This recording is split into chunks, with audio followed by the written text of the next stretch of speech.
G3 news వార్తలకు స్వాగతం. ముందుగా వార్తల్లోని ముఖ్యాంశాలు. శంషాబాద్ ఎయిర్పోర్టుకు ఎన్టీఆర్ పేరు పెట్టాలన్న ఎమ్మెల్యే. ఎన్టీఆర్ పేరు తిరిగి పెట్టాలని డిమాండ్ చేసిన కృష్ణారావు. ఎన్టీఆర్ ఆశయాలను కొనసాగించాలని కోరిన ఎమ్మెల్యే. తెలుగు ప్రజల గౌరవ ప్రతీక ఎన్టీఆర్ అన్న కృష్ణారావు. ఫ్యూచర్ సిటీ పనులను పరిశీలించిన మంత్రులు. స్కిల్ యూనివర్సిటీ పనులు వేగవంతం చేయాలన్న మంత్రులు. దేశానికి తలమానికంగా ఫ్యూచర్ సిటీని తీర్చిదిద్దుతామన్న నేతలు. యువతకు ఉపాధి అవకాశాలే లక్ష్యమన్న మంత్రులు.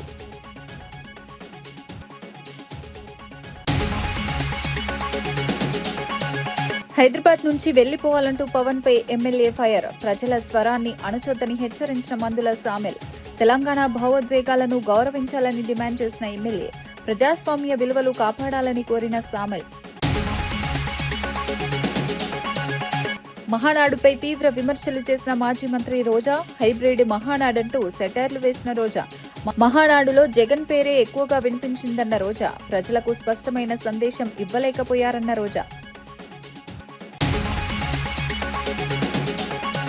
లోకేష్ ను పులితో పోల్చిన బుచ్చయ్య చౌదరి. దేశానికే దిక్సూచిగా లోకేష్ ఎదుగుతున్నారన్న బుచ్చయ్య. లోకేష్ నాయకత్వంలో రాష్ట్రం అభివృద్ధి చెందుతోందన్న ఎమ్మెల్యే. భవిష్యత్తు రాజకీయాల్లో లోకేష్ కీలక శక్తి అన్న బుచ్చయ్య. శంషాబాద్ అంతర్జాతీయ విమానాశ్రయానికి తిరిగి ఎన్టీఆర్ పేరు పెట్టాలని బీఆర్ఎస్ ఎమ్మెల్యే కృష్ణారావు డిమాండ్ చేశారు. ఎన్టీఆర్ జయంతి సందర్భంగా వసంతనగర్లో ఆయన విగ్రహానికి నివాళులర్పించి మాట్లాడారు. తన తొలి ఓటు టీడీపీకే వేశానని, అందుకు ప్రధాన కారణం ఎన్టీఆర్ వ్యక్తిత్వమేనని గుర్తు చేసుకున్నారు. కేబీహెచ్పీలో బీఆర్ఎస్ హయాంలో ప్రారంభించిన ఎన్టీఆర్ పాఠశాల భవన నిర్మాణాన్ని పూర్తి చేయాలని కాంగ్రెస్ ప్రభుత్వాన్ని కోరారు. పేద విద్యార్థులకు నాణ్యమైన విద్య అందించాలన్నది ఎన్టీఆర్ ఆశయమని పేర్కొన్నారు. ఆ ఆశయాలను కొనసాగించాల్సిన బాధ్యత ప్రభుత్వంపై ఉందన్నారు. ఎన్టీఆర్ తెలుగు ప్రజల గౌరవాన్ని ప్రపంచానికి చాటిన మహానేత అని కొనియాడారు. ప్రజల భావోద్వేగాలను గౌరవిస్తూ విమానాశ్రయానికి మళ్లీ ఎన్టీఆర్ పేరు పెట్టాలని ప్రభుత్వాన్ని డిమాండ్ చేశారు. ఆ రోజు చూసిన బాధను తట్టుకోలేక ప్రజలకు ఇబ్బంది అవుతుంది. తెలంగాణ ఉన్నటువంటి ముఖ్యమంత్రి అంజయ్య గారు జరిగినటువంటి అన్యాయమే గాని, ఎన్టీ రామారావు గారిని బాధ పెట్టడమే గాని చూసి ఎన్టీఆర్ గారు మొట్టమొదటిసారి 9 నెలల్లో స్థాపించి అధికారం తెచ్చినటువంటి గొప్ప నాయకుడు ఎన్టీ రామారావు గారు. దాంట్లో కూడా నేను మొదటి సభ్యత్వం నేను గాని, ఇక్కడ ఉన్నటువంటి మా రాజు గారు గాని సభ్యత్వాలు టీడీపీ సభ్యత్వము. ఆ రోజు మొట్టమొదటిసారి ఓటు కూడా ఆ రోజు తెలుగుదేశం పార్టీకి మొట్టమొదటి ఓటు నాకు ఓటు వచ్చిందే తెలుగుదేశం పార్టీకి ఓటేశానని ఆ రోజు నాకు తెలియజేస్తా ఉన్నాను. మహానీయుడు చాలా మందికి తెలియదు, పిల్లలకి ఇప్పుడు ఉన్నటువంటి పిల్లలకు. తెలంగాణలో పటేల్ పట్వారీ వ్యవస్థను దుర్మార్గంగా ఉంది అని దాన్ని రద్దు చేసి, పటేల్ పట్వారీ వ్యవస్థను రద్దు చేసి ఎస్సీ ఎస్టీ బీసీ మైనార్టీలందరూ కూడా న్యాయం చేసినటువంటి గొప్ప నాయకుడు ఎన్టీ రామారావు గారు. భారతదేశంలోనే ప్రతిపక్షను హోదా సంపాదించినటువంటి గొప్ప నాయకుడు ఎన్టీ రామారావు గారు. మా నటుడు. అదేవిధంగా అది కూడా ఇలా కృష్ణుడు రాముడు ఎట్లా ఉంటాడంటే ఎన్టీ రామారావునే చూసినాం తప్ప ఒరిజినల్ గా ఏ భగవంతుని చూడలేం మనం. అటువంటి మానీయుడు, మా గొప్ప నాయకుడు. ఇవాళ ఏదో విగ్రహాలు పెడుతున్నామని సంకల్పం దులుపుకోవడం కాదు. మా కుకట్పల్లి హౌసింగ్ బోర్డులో ఎన్టీ రామారావు పేరు మీద 3 ఎకరాల ల్యాండ్ స్థానిక కార్పొరేటర్ ఆధ్వర్యంలో ఎన్టీఆర్ పేరుకు కేటాయించి ఎన్టీఆర్ స్కూల్ కూడా మేము సగం కట్టి పెట్టాం. దాన్ని కంప్లీట్ చేసే బాధ్యత కాంగ్రెస్ పార్టీ మీద ఉంది. అదేవిధంగా ఎక్కడైతే ఎయిర్పోర్ట్ కి నందమూరి తారక రామారావు పేరు పెడితే ఆ పేరు తీసేసి రాజీవ్ గాంధీ పేరు పెట్టినటువంటి కాంగ్రెస్ పార్టీ, కుక్కట్పల్లి కేపీహెచ్బీ కాలనీకి నందమూరి తారక రామారావు పేరు పెడితే దానికి రాజీవ్ గాంధీ పేరు పెట్టే ప్రయత్నం కాంగ్రెస్ పార్టీ చేసింది. ఇవాళ నేను ఎన్టీ రామారావు అభిమానులకు కోరుతా ఉన్నాను. ఎన్టీ రామారావు కాంగ్రెస్ కు వ్యతిరేకంగా పోరాడినటువంటి వ్యక్తి. ఈ తెలంగాణ రాష్ట్రంలో ఉన్నటువంటి పేర్లు తీసి ఎన్టీ రామారావు పేర్లు తుడిపించినటువంటి వ్యక్తులకు దగ్గరికి ఎన్టీఆర్ రామారావు అభిమానులు ఎవరు పోవద్దని ఎన్టీ రామారావుతో నేను తిరిగినటువంటి వ్యక్తిగా, ఎన్టీ రామారావు ఎంబడి కొన్ని సంవత్సరాలు తను చనిపోయినంత వరకు ఎంబడున్న వ్యక్తిగా నాకు పూర్తిగా ఎన్టీ రామారావు చేసిన కృషి గాని, ₹2 కిలో బియ్యమే గాని, ఇవాళ మాస్ వంటోళ్ళం అందరం ఇవాళ ఎమ్మెల్యేలమైనము అంటే ఆ రోజు ఆయన ఇచ్చినటువంటి సూత్ర వల్లనే మేము ఎమ్మెల్యేలమైనటువంటిది కూడా తెలియజేస్తా ఉన్నాం. ఒక విగ్రహం పెట్టేసి హంగామాలు ఆర్భాటాలు కాదు, మాకు ఎయిర్పోర్ట్ కు పేరు మార్చండి, మా ఎన్టీ రామారావు పేరు పెట్టండి. మా కేపీబీ కాలనీలో ఈ రోజున ఉన్నటువంటి స్కూల్ కట్టించిన దానికి ఎన్టీఆర్ స్కూల్ పెట్టినాం మేము, దాన్ని కంప్లీట్ చేసే బాధ్యత తీసుకోండి. అప్పుడు ఎన్టీ రామారావు అభిమానులుగా మీరు గుర్తిస్తారు తప్ప అప్పటిదాకా మీరు గుర్తించారని చెప్పి ఎన్టీ రామారావు గారి జయంతి సందర్భంగా నేను విజ్ఞప్తి చేస్తాను. టీడీపీ మహానాడు వేదికగా నేత నన్నూరి నర్సిరెడ్డి చెప్పిన యువరాజు కథ రాజకీయ వర్గాల్లో చర్చనీయాంశమైంది. ప్రతిపక్ష పార్టీల తీరును ఎండగడుతూ ఆయన చేసిన వ్యాఖ్యలు సభలో ఆసక్తిని రేకెత్తించాయి.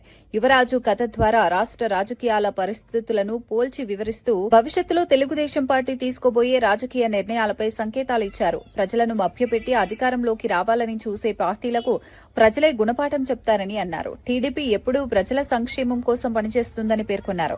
మహానాడు వేదికగా పార్టీ శ్రేణుల్లో ఉత్సాహం నింపేలా ఆయన ప్రసంగం సాగింది. రాజకీయాల్లో స్పష్టత, దూరదృష్టి అవసరమని పేర్కొంటూ రాష్ట అభివృద్దే తమ లక్ష్యమని తెలిపారు. ఆయన వ్యాఖ్యలకు సభలో పెద్ద ఎత్తున చప్పట్లు వినిపించాయి. క్షమించురా అని చెప్తే మళ్ళీ అక్కడికి వెళ్ళాడంట. వెళ్ళి మీ రాజు ఏమన్నాడు అన్నాడంట. ఏమన్నాడు అంటే, మా రాజు నిన్ను ఉరిదీయొద్దంటాడు అనుకున్నావు కదా అన్నాడంట. అవును, మీ రాజు నైజం అది కదా, అతను ఉరిదీయనీయడు అంటే, ఓ పిచ్చోడా, మా రాజు అక్కడ లేడు, మా యువరాజు ఉన్నాడు, ఇలా సచ్చే వరకు ఉరిదీయమని చెప్పిండు అని చెప్పిండంట. అందుకనే రాష్ట్ర రాజకీయాల నుంచి ఇప్పటి నుంచి మాట్లాడేటువంటి నాయకులు భవిష్యత్తులో తెలుగుదేశ పరిణామాలు ఏ రకంగా ఉంటాయో గుర్తుపెట్టుకోవాలని మీ అందరికీ గుర్తు చేస్తూ ముగిస్తున్నాను. ధన్యవాదాలు. ఫ్యూచర్ సిటీలో మంత్రులు పొంగులేటి శ్రీనివాసరెడ్డి, శ్రీధర్ బాబు పర్యటించారు. ఫ్యూచర్ సిటీ డెవలప్మెంట్ అథారిటీ కార్యాలయ భవన నిర్మాణ పనులను పరిశీలించి అధికారులతో సమీక్ష నిర్వహించారు. స్కిల్ యూనివర్సిటీ పనుల పురోగతిపై ఆరా తీసిన మంత్రులు పనులను వేగవంతం చేయాలని ఆదేశించారు.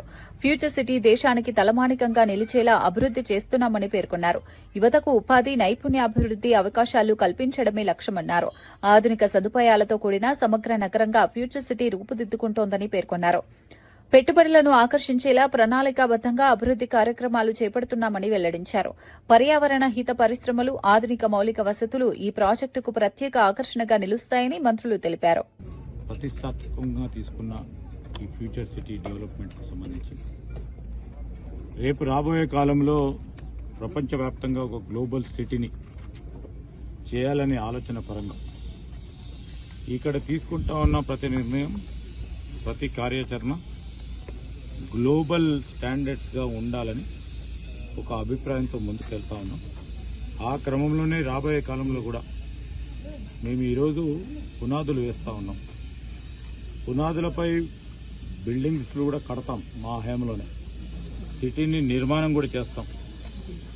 మేము ప్రజలకు చెప్పిన మాటను నిలబెట్టుకుంటూ ఈరోజు అత్యంత ప్రభావితమైన ప్రపంచవ్యాప్తంగానే సిటీగా ఎదగాలని మరి మా ప్రభుత్వ ఆలోచన, ముఖ్యమంత్రి ఆలోచన, మా సహచరుల ఆలోచన మేరకు దీన్ని ముందుకు తీసుకెళ్లాలనే ఒక కార్యాచరణ తీసుకున్నాం. దీనిలో భాగంగానే ఈరోజు ఇక్కడ మరి ఫ్యూచర్ సిటీ డెవలప్మెంట్ అథారిటీకి సంబంధించి మొన్న మీరు చూశారు, పోలీస్ కమిషనరేట్కి సంబంధించిన అంశం విషయంలో ప్రభుత్వ కార్యాలయాలు సంబంధించి ఒక ప్రధానంగా గ్లోబల్ ప్రజెన్స్ ఉన్న మన ప్రభుత్వ కార్యాలయాలు కూడా ఇక్కడి నుంచే నడపాలనే ఉద్దేశంతో ముందుకెళ్తా ఉన్నాం. నేను మరి రెవెన్యూ మినిస్టర్ గారు ఈరోజు మేము అనుకుంటున్నాం ప్రత్యేకంగా నైపుణ్యానికి సంబంధించిన ఒక యూనివర్సిటీని ఏర్పాటు చేయాలని చెప్పటంతో పాటు చట్టం తీసుకొచ్చి, యాక్ట్ని తీసుకొచ్చి ఈరోజు యంగ్ ఇండియా స్కిల్స్ యూనివర్సిటీని ఏర్పాటు చేసుకున్నాం. అది ఒక టెంపరీ క్యాంపస్లో నడిపిస్తూ ఉన్నాం. పర్మనెంట్ క్యాంపస్ని ఇక్కడ నిర్మాణం జరుగుతూ ఉంది. దాన్ని కూడా పర్యవేక్షించి ఈరోజు మరి ఇంకా వేగవంతంగా బిల్డింగ్స్ అన్నిటిని కూడా కంప్లీట్ చేసుకొని ఆ టెంపరీ క్యాంపస్ అంతా కూడా ఇక్కడ షిఫ్ట్ చేయడానికి మేము ఈరోజు అక్కడికి వెళ్తా ఉన్నాం. శ్రీనివాసరెడ్డి గారు, మేము అక్కడికి వెళ్ళి మరి ఏ నిర్ణయాలు తీసుకొని వేగవంతంగా దాన్ని పూర్తి చేయడానికి ప్రయత్నం చేస్తాం. సార్ హరీష్ రావు గారు ఫ్యూచర్ సిటీని రద్దు చేస్తామన్నారు. హరీష్ రావు గారు ఏదంటే అది మాట్లాడతారు. కేటీఆర్ గారు ఏదంటే అది మాట్లాడతారు. మేము ఎందుకు చెప్తానంటే హైదరాబాద్ బ్రాండ్ ఇమేజ్ని చెడగొట్టే ప్రయత్నం ఎవరు చేసినా చూస్తూ ఊరుకునేది లేదు. ఫస్ట్ మాకు హైదరాబాద్ ఇంపార్టెంట్, తెలంగాణ ఇంకా ఇంపార్టెంట్, మొత్తం యావత్ రాష్ట్రం కూడా. అది అడ్డుకోవాలి ఇది అడ్డుకోవాలని చేసి ఏ ప్రయత్నం చేసినా మీరు ప్రయత్నం చేస్తూనే ఉండండి. మా పనితనంలో మేము చూపెడతాం. ప్రజలకు సంబంధించిన అంశం విషయంలో ప్రజల ముందర పెడతాం. మేము ఇది చేస్తామంటున్నాము, వారు అడ్డుకుంటా అంటున్నారు. మీరే నిర్ణయం చేయాలని ప్రజల ముందర పెడతాం. సార్ వరిధాన్యం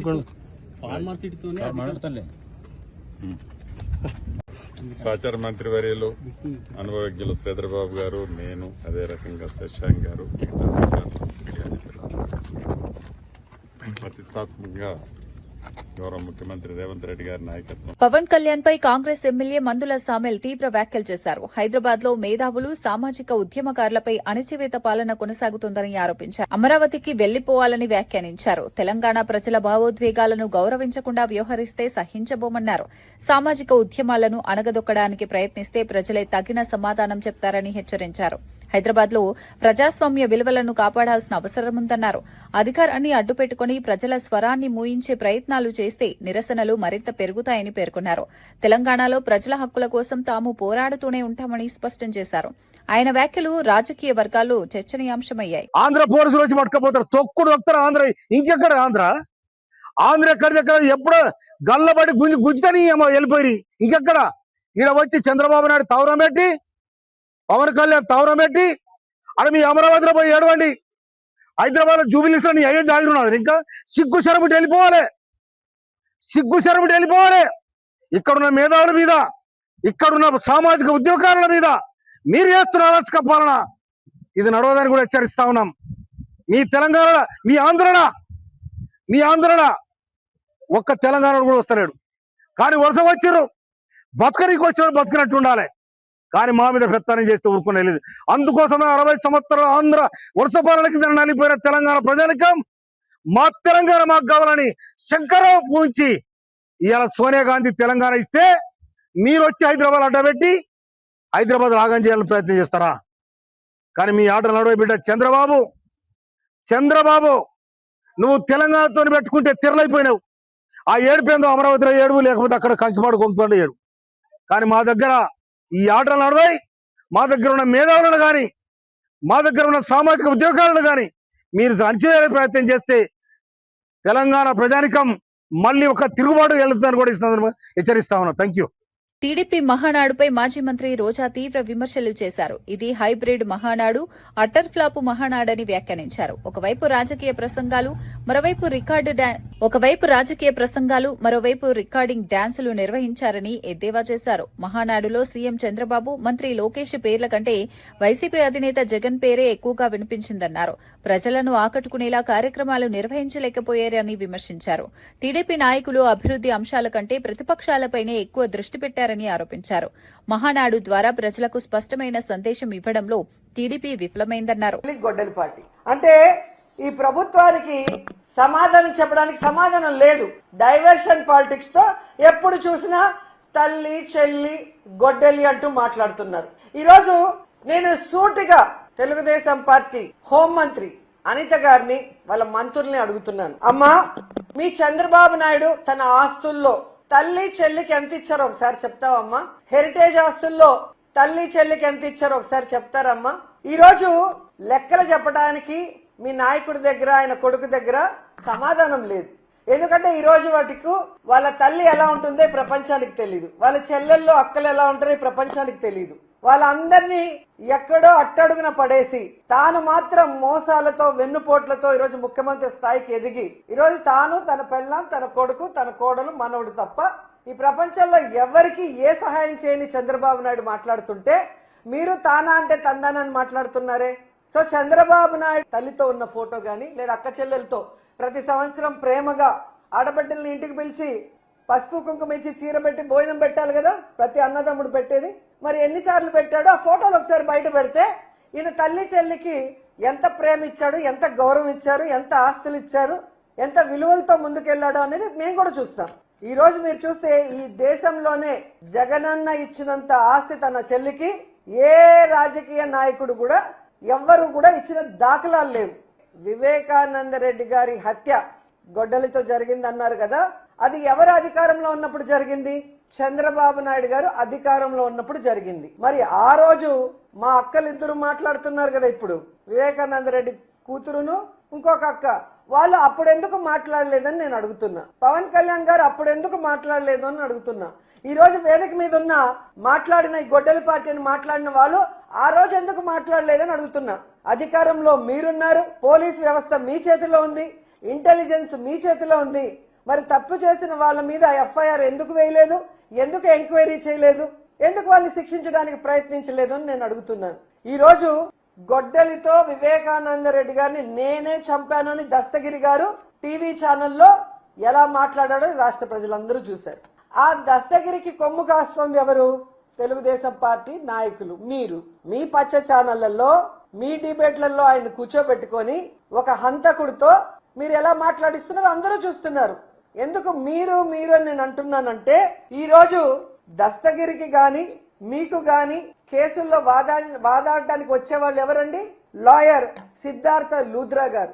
ఆయన ఒకసారి రావాలంటే ఎన్ని లక్షలు ఇవ్వాలో అందరికీ తెలుసు. మరి అలాంటి లాయర్ ని దస్తగిరి పెట్టుకోగలిగిన స్తోమత ఉందా? మీ లాయరే దస్తగిరికి కూడా ఉన్నాడు అంటే చంద్రబాబు నాయుడు, దీంట్లో ఎవరి హస్తం ఉంది? వివేకానంద రెడ్డి గారి హత్యలో ఎవరి హస్తం ఉంది? మీది కాదా? మీ పార్టీది కాదా? మీది కాదా గొడ్డలి పార్టీ? మీది ఒక్క గొడ్డలి పార్టీయే కాదు, మీది వెన్నుపోటు పార్టీ. మీకు రాజకీయ భవిష్యత్తు ఇచ్చి నీకు పిల్లనిచ్చిన మామ ఎన్టీఆర్కే వెన్నుపోటు పొడిచిన మహానుభావుడు నువ్వు. నీది వెన్నుపోటు పార్టీ. అలాగే చెప్పుల పార్టీ. మామ గెలిపించుకున్న పార్టీని లాక్కొని ఆయన గెలిపించిన ఎమ్మెల్యేలతోనే ఆయన మీద చెప్పులేసిన గొప్ప నాయకుడివి నువ్వు. నీది చెప్పుల పార్టీ. అలాగే దొంగల పార్టీ ఏదైతే ఎన్టీఆర్ గారు స్థాపించి ఎన్టీఆర్ పేద ప్రజలు, అణగారిన వర్గాలకు ఎన్నో సేవలు అందించారని మాజీ మంత్రి మోత్కుపల్లి నరసింహులు అన్నారు. ఎన్టీఆర్ జయంతి సందర్భంగా మాట్లాడిన ఆయన తెలుగు ప్రజల గౌరవాన్ని ప్రపంచానికి చాటిన మహానేత ఎన్టీఆర్ అని కొనియాడారు. ప్రస్తుతం రాష్ట్రంలో పెరుగుతున్న అవినీతి, అక్రమాలను చూస్తుంటే ఎన్టీఆర్ లాంటి నాయకుడు అవసరం మరింత పెరిగిందన్నారు. ప్రజల కోసం అహర్నిశలు పనిచేసే నాయకత్వం ఇప్పుడు కనిపించడం లేదని ఆవేదన వ్యక్తం చేశారు. పేదల సంక్షేమమే ఎన్టీఆర్ రాజకీయాల కేంద్ర బిందువని గుర్తు చేశారు. ప్రజలకు ఆత్మగౌరవం ఇచ్చిన మహానేతగా ఎన్టీఆర్ చరిత్రలో నిలిచిపోయారని అన్నారు. రాజకీయాల్లో విలువలు, నిబద్దతలు తిరిగి రావాలంటే ఎన్టీఆర్ ఆశయాలను అనుసరించాలని పిలుపునిచ్చారు. ఒక పేదవాడిగా ఎన్టీఆర్ మళ్లీ పుట్టాలని కోరుకుంటున్నానని మోత్కుపల్లి భావోద్వేగంగా వ్యాఖ్యానించారు. నాయకుడిని మనం చూడలేం, చూడబోము కూడా. ఆయన తిరిగి మళ్ళీ పుట్టి వాస్తవంగా ఈ అవినీతి, అక్రమాలంతా పోవాలంటే అటువంటి నాయకుడే అవసరం. మనసున్న నాయకుడు అవసరం. మానవత్వం ఉన్నటువంటి ఎన్టీ రామారావు గారు మళ్ళీ పుట్టాలని కూడా నేను కోరుకుంటున్నాను ఒక పేదవాడిగా. ఒక మాటలో చెప్పాలంటే ఎవర్రా నాయకుడు అని ఒకసారి చూస్తే నాయకుడుగా ఎవ్వరు లేరు. నాయకుడు అంటే త్యాగం చేసినోడు నాయకుడు. భోగాల కోసం, డబ్బు కోసం ఎగబడే వాళ్ళు నాయకులు కాదు. ఉదాహరణకు చెప్తున్నా, ₹1 లేకపోయినా నేను 6 సార్లు ఎమ్మెల్యే గెలవగలిగానంటే ఆయన ఇచ్చిన శక్తి, ఆయన ఇచ్చిన బలం. మంత్రి నారా లోకేష్ ను టీడీపీ ఎమ్మెల్యే గోరంట్ల బుచ్చయ్య చౌదరి పులితో పోల్చారు. మహానాడు వేదికగా మాట్లాడిన ఆయన లోకేష్ దేశానికే దిక్సూచిగా మారే రోజులు దగ్గరలోనే ఉన్నాయని అన్నారు. పులి కడుపున పులే పుడుతుందని, పెద్ద పులి సాధువైతే చిన్న పులి ఉగ్ర నరసింహంలా ఎదుగుతున్నాడని వ్యాఖ్యానించారు. లోకేష్ నాయకత్వంతో రాష్ట్రాభివృద్ది వేగంగా ముందుకు సాగుతోందన్నారు. గొడ్డలి పార్టీకి ప్రజల్లో ఆదరణ తగ్గిపోతుందని, లోకేష్ దెబ్బకు ఆ పార్టీ పరారు కావడం ఖాయమన్నారు. తెలుగు జాతి ఐక్యత, యువతకు అవకాశాలు కల్పించడంలో లోకేష్ కీలక పాత్ర పోషిస్తున్నారని కొనియాడారు. మహానాడు వేదికగా బుచ్చయ్య చేసిన వ్యాఖ్యలకు పార్టీ శ్రేణుల నుంచి భారీ స్పందన లభించేదే. భవిష్యత్తు రాజకీయాల్లో లోకేష్ ప్రధాన శక్తిగా నిలుస్తారని ఆయన విశ్వాసం వ్యక్తం చేశారు. తెలుగు జాతి ఐక్యత కోసం, ప్రపంచంలో మన ఖ్యాతిని నిలబెట్టడం కోసం చంద్రబాబు గారు చేస్తున్న కృషిలో ప్రధాన పాత్ర వహిస్తున్న లోకేష్ గారికి కూడా మేము ధన్యవాదాలు తెలియజేస్తూ, యువతరం వచ్చింది, మా తరాలు కూడా అయిపోతాయి. కాకపోతే యువతరం నేర్చుకోవాల్సింది కష్టపడటం. రామారావు గారు నేర్పింది నీతి నిజాయితీలతో కూడుకున్న రాజకీయం. శంషాబాద్ అంతర్జాతీయ విమానాశ్రయానికి తిరిగి ఎన్టీఆర్ పేరు పెట్టాలని బీఆర్ఎస్ ఎమ్మెల్యే కృష్ణారావు డిమాండ్ చేశారు. ఎన్టీఆర్ జయంతి సందర్భంగా ఆయన విగ్రహానికి నివాళులర్పించి మాట్లాడిన ఎమ్మెల్యే తన తొలి ఓటు టీడీపీకే వేశానని గుర్తు చేసుకున్నారు. అందుకు కారణం ఎన్టీఆర్ వ్యక్తిత్వం, ప్రజల కోసం చేసిన సేవలేనన్నారు. కేపీహెచ్పీలో బీఆర్ఎస్ హయాంలో ప్రారంభించిన ఎన్టీఆర్ పాఠశాల భవన నిర్మాణాన్ని కాంగ్రెస్ ప్రభుత్వం పూర్తి చేయాలని కోరారు. గొప్ప నాయకుడు ఎన్టీ రామారావు గారు, మా నటుడు. అదేవిధంగా అది కూడా ఇలా కృష్ణుడు రాముడు ఎట్లా ఉంటాడంటే ఎన్టీ రామారావునే చూసినాం తప్ప ఒరిజినల్ గా ఏ భగవంతుని చూడలేం మనం. అటువంటి మానీయుడు, మా గొప్ప నాయకుడు. ఇవాళ ఏదో విగ్రహాలు పెడుతున్నామని సంకల్పం దులుపుకోవడం కాదు. మా కుకట్పల్లి హౌసింగ్ బోర్డులో ఎన్టీ రామారావు పేరు మీద 3 ఎకరాల ల్యాండ్ స్థానిక కార్పొరేటర్ ఆధ్వర్యంలో ఎన్టీఆర్ పేరుకు కేటాయించి ఎన్టీఆర్ స్కూల్ కూడా మేము సగం కట్టి పెట్టాం. దాన్ని కంప్లీట్ చేసే బాధ్యత కాంగ్రెస్ పార్టీ మీద ఉంది. అదేవిధంగా ఎక్కడైతే ఎయిర్పోర్టుకి నందమూరి తారక రామారావు పేరు పెడితే ఆ పేరు తీసేసి రాజీవ్ గాంధీ పేరు పెట్టినటువంటి కాంగ్రెస్ పార్టీ కుక్కడపల్లి కేపీహెచ్బీ కాలనీకి నందమూరి తారక రామారావు పేరు పెడితే దానికి రాజీవ్ గాంధీ పేరు పెట్టే ప్రయత్నం కాంగ్రెస్ పార్టీ చేసింది. ఇవాళ నేను ఎన్టీ రామారావు అభిమానులకు కోరుతా ఉన్నాను. ఎన్టీ రామారావు కాంగ్రెస్ కు వ్యతిరేకంగా పోరాడినటువంటి వ్యక్తి. ఈ తెలంగాణ రాష్ట్రంలో ఉన్నటువంటి పేర్లు తీసి ఎన్టీ రామారావు పేర్లు తుడిపించినటువంటి వ్యక్తులకు దగ్గరికి ఎన్టీఆర్ రామారావు అభిమానులు పోవద్దు. రంగారెడ్డి జిల్లా పెద్దషాపూర్ భూముల అంశంపై మాజీ మంత్రి హరీష్ రావు చేసిన వ్యాఖ్యలను భూ యజమానులు ఖండించారు. సోమాజిగూడ ప్రెస్ క్లబ్ లో మీడియాతో మాట్లాడిన వారు సదరు భూములు ప్రభుత్వానివని హరీష్ రావు చెప్పడం సరికాదన్నారు. ఆ భూములపై ఇప్పటికే న్యాయస్థానంలో వివాదాలు కొనసాగుతున్నాయని గుర్తు చేశారు. గతంలో రాజేంద్రనగర్ ఆర్డీఓపై కోర్టు జరిమానా కూడా విధించిందని తెలిపారు. 10 ఏళ్లు మంత్రిగా పనిచేసిన హరీష్ రావు పూర్తి వివరాలు తెలుసుకోకుండా మాట్లాడటం బాధాకరమన్నారు. తమ ప్రైవేటు భూములను ప్రభుత్వ భూములుగా చూపించడం వల్ల తమకు నష్టం జరుగుతోందని ఆవేదన వ్యక్తం చేశారు.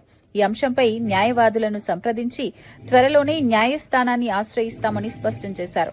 రాజకీయ ప్రయోజనాల కోసం తప్పుడు ప్రచారం చేయొద్దని హెచ్చరించారు.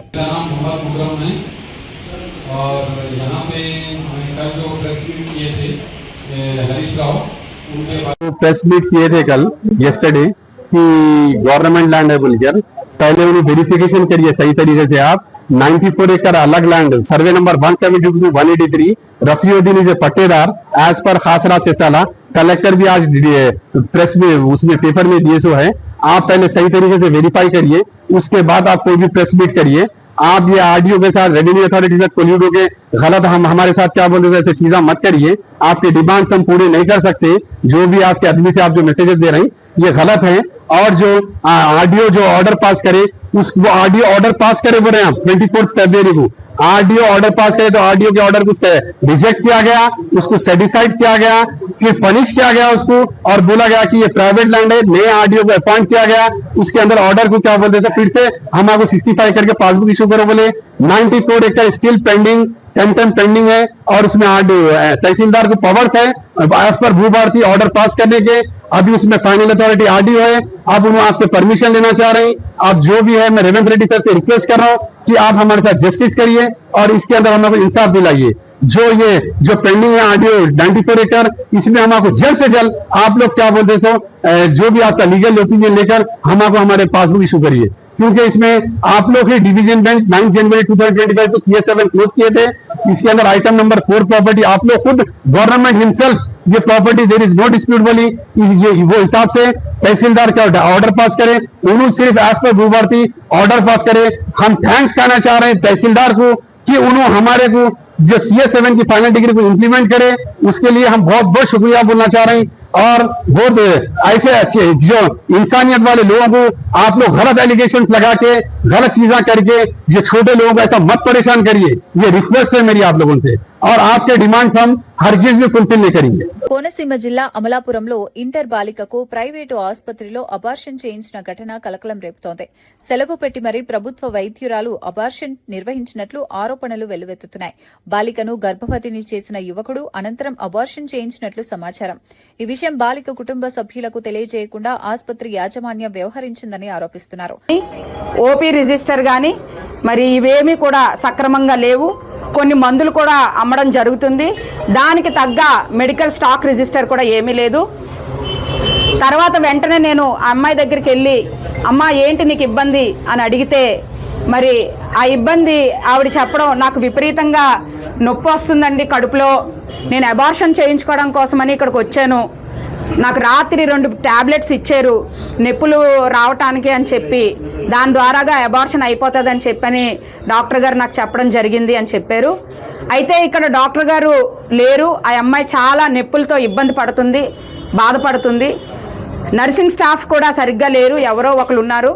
ఒక అమ్మాయి ఉంది, ఆ అమ్మాయితో ఎదర షట్టర్ ఓపెన్ చేయించి, ఏంటమ్మా ప్రాబ్లము, డాక్టర్ గారికి ఫోన్ చేయమ్మా అంటే, డాక్టర్ గారు నేను 7 గంటలకు ఇక్కడికి వచ్చాను, కరెక్ట్గా 7:15కి, డాక్టర్ గారు 9:15కి ఇక్కడికి రావటం జరిగింది. అయితే నేను కేషీట్ చూస్తే కేషీట్ కూడా సరిగ్గా లేదు సక్రమంగా. ఆ కేషీట్లో మరి ఆవిడ రాసింది ఏంటి అంటే, ఎనీమియాతో 6 హెమోగ్లోబిన్ పర్సంటేజ్ 6.8 గ్రామ్స్ ఉంది అని చెప్పని ఆవిడ అందులో మెన్షన్ చేయడం జరిగింది. కానీ ఇక్కడ జరుగుతున్న లైవ్ పరిస్థితి ఒకటైతే, కేషీట్లో ఉన్న కేస్ హిస్టరీ ఒక పరిస్థితిగా ఉంది. కాబట్టి ఇటువంటివి మెయిన్ డాక్టర్ గారు గవర్నమెంట్ హాస్పిటల్ సిహెచ్సి పి గన్నవరంలో పనిచేస్తున్నారు. అయితే గవర్నమెంట్ హాస్పిటల్లో డాక్టర్స్ మరి లేని పేదవాళ్ళందరికీ కూడా, గర్భిణీ స్త్రీలకు కానీ, పిల్లల విభాగం కానీ గవర్నమెంట్ హాస్పిటల్స్లో మరి డాక్టర్స్ సరిగ్గా లేరు అని చెప్పని ప్రైవేట్ హాస్పిటల్స్లో సిజేరియన్స్కి మరి పిల్లలకి ఏ ఇబ్బంది వచ్చినా ఇక్కడి నుంచి కాకినాడ హైయర్ సెంటర్కి స్వాగతం. ముందుగా వార్తల్లోని ముఖ్యాంశాలు.